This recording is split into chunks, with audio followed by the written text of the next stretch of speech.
What if I told you that you can make these paper cutout animations like this with no editing required?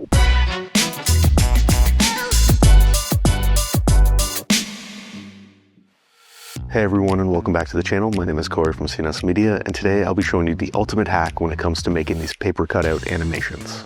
What you need to do first is get your image that you'd like to use for this type of animation, like a screenshot of the subject from your edit. What you will want to do next is go to the website paperanimator.com and drag your image and click remove the background. It does a solid job at this. Next, you will want to toggle on the green screen and select the paper fold animation. You can customize this further by playing around with some options to really make this animation your own. Once you're happy with your settings, hit download and you're done. That was super easy with practically no editing required. If you learned anything new from today's video, please like, comment, and subscribe as I'll be releasing some new videos in the near future. And as always, I'll catch you in the next one.